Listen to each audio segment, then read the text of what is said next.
You truly never know what you're going to find when you open a suitcase. Every bag tells a story.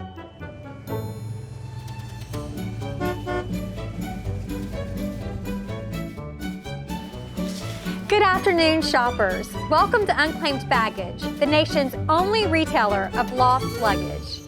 Jennifer's worked at Unclaimed Baggage for 27 years, and she's witnessed her fair share of strange findings. I think potentially the weirdest item we've ever found in Unclaimed Baggage was a live rattlesnake. We found him in the side pocket of a duffel bag. We released Mr. Rattlesnake, and he may still live today, who knows?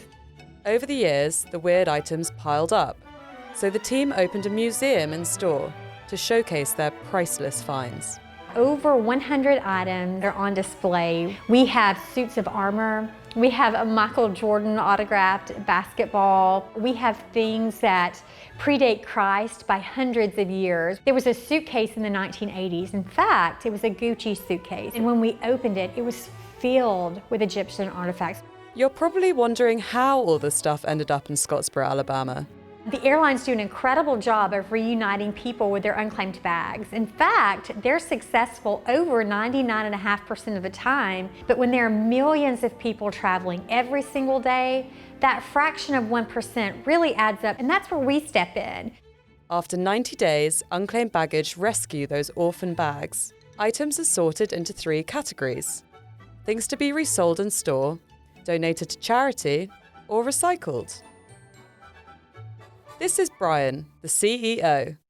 He's lived and breathed Unclaimed Baggage his whole life. My dad started Unclaimed Baggage when I was in the 6th grade, back in 1970.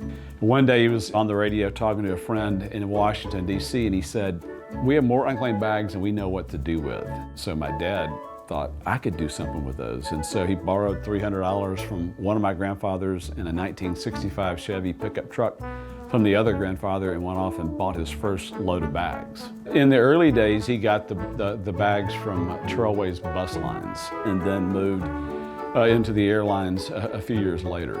I worked there afternoons, summers, weekends, holidays. My brother was involved, my mom was involved, so it really was truly a family business. Unclaimed Baggage has grown from one man and his truck to a store the size of a city block. And they've welcomed millions of people through their doors, including a few return customers. My name's Alan Garner, and I'm a regular shopper at Unclaimed Baggage. I remember going there first time when I was 9 years old. My grandmother took me down there. I remember kind of the scavenger hunt even back then. I do have a routine most days. You know, I park at the back, go through those bins, and then I'll come into the main building. Usually swing by the shoes, check out the shoes, go up to the mezzanine, look at some electronics, video games, sporting goods. I'll swing back down, maybe hit some clothes racks, and then I'm out the door headed home. So how much treasure have you found, Alan? I'm not gonna say tens of thousands, but I know thousands of items.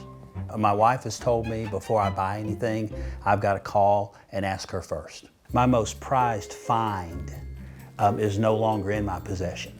A couple of years ago, I bought a fishing reel, paid $4.95 for it. It was a $700 reel. But I got to looking at it and I found a man's name on it. And so I was able, by Google and research, to find that man. And so I ended up mailing his reel back to him.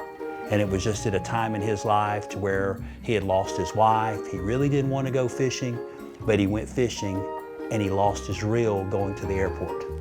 And so I was able to make a friend. He's invited me to his hometown to fish with him at some time. And so, you know, that's probably my most favorite find because I was able to get that back to him. But not everything is for sale. Over a third of items found are donated to charities. Thousands of eyeglasses, wheelchairs, medical supplies, and clothes are given to people in need. And the store has started its own program, Luggage, providing personalised suitcases for foster children moving into new homes. Who would have thought that a stranger's lost bag could bring so much joy? The old saying of one man's junk, another man's treasure. We're all wired the same way to where we're looking for that treasure.